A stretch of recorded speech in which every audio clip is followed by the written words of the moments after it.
Now, back to our story about Swami Chinmayananda. A few episodes ago, we saw Swami Chinmayananda walked the 11 miles through difficult terrain to meet Swami Tapovan. He finally reached the hut.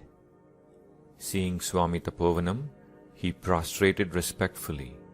He introduced himself. He then expressed his desire to become his student and that Swami Shivananda had sent him here.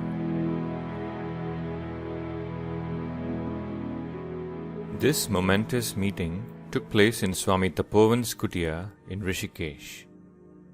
It was his custom to live there a few months each year, and with the onset of the monsoons, he would soon leave for the higher elevations of Uttarkashi.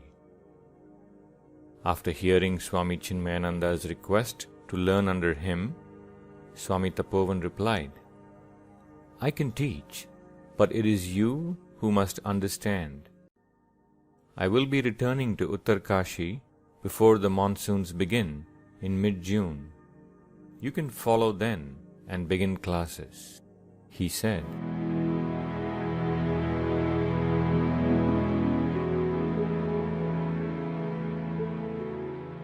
As instructed, in June 1949, Swamiji packed and set out by foot for the long trek to Uttarkashi. He wound his way up in the mountains, following the route of the Ganga, entering a higher mood, resting at times, deep in contemplation, thanks to the grand panorama of nature all around him. And thus, Swami Chinmayananda travelled those 100-some miles. When he reached the tiny village, he was quite surprised at the Spartan and simple surroundings. He was used to Anandakutir and all its facilities, which reflected Swami Shivananda's enthusiastic and dynamic energy. In contrast, Swami Tapovanam manifested a much subtler vibration.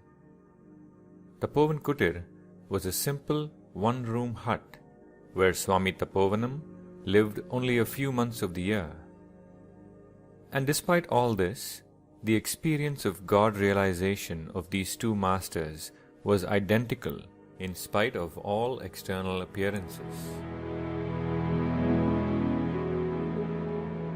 There, he found that Swami Tapovanam was not one to provide any room or board for his students. The sage left such details in the capable hands of the Lord. For did not the Lord himself send such students? Accommodation was found for him with the kind aid of Swami Govindagiri, a student of Swami Tapovanam, at a place just down the path from Tapovan Kutir. A local villager, Jagdish, who often served Swami Tapovanam by cleaning and delivering milk, reports what happened that day. The greatest and most glorious event of my 30 years of service to Swami Tapovan Maharaj happened with the arrival of a sweet boy, full of ardor, every part of him throbbing to learn Vedanta under the Master.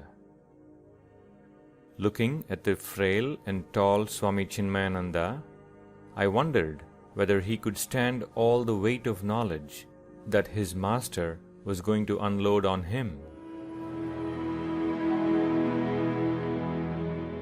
Years later, Swami Chinmayananda himself would reminisce about his Guru. He wrote, "It must be said that since he was a very strict disciplinarian, only rarely could his students remain long enough to complete their studies with him. I myself belonged to that last group that Swamiji taught. And even during my years of study and practice, I can count only a handful of students. All came with divine enthusiasm, but alas, none could keep it up for more than a year. The severity of the climate, the unavailability of any living convenience, the lack of nutritive, not to mention tasty food, the chilly bath twice a day in the Ganga, the hard study, and the unrelenting discipline all contributed their share of discomforts, and together they became a suffocating tyranny for those who could not get any glimpse of the yonder. However, had they spent at least a part of their time in reflection and meditation, instead of merely reading, they could have discovered the endless source of joy that would have made it worthwhile to endure the discomforts of Uttarkashi. This failure was certainly their own doing.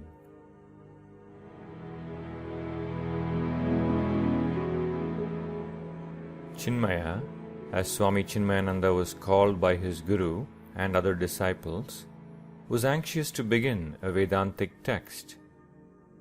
With enthusiasm and respect, he asked his guru, when would classes begin? But there was no hurrying Swami Tapovan. We will start next month, after we go up to Gangotri, he responded. You contemplate on what you've already studied. Get those ideas clear before you add on more, he said. In addition to the intellectual learning, Swami Tapovanam knew that there must be some daily chores to release some of the natural energy of this young student and to maintain his physical vigor.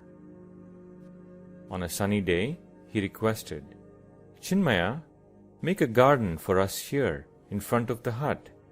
Some fresh vegetables would be appreciated by all of us, he said. But Swamiji, there is no water supply on this hill, replied his disciple. What? The mighty Ganga is roaring down at the bottom of the hill, and here is a bucket. You can bring up plenty of water for the garden, Chinmaya. Yes, of course, Swamiji, said Chinmaya. From then on, he would climb the 100-foot steep path to Tapovan Kutir from the banks of the Ganga, carrying buckets of water for the vegetable garden.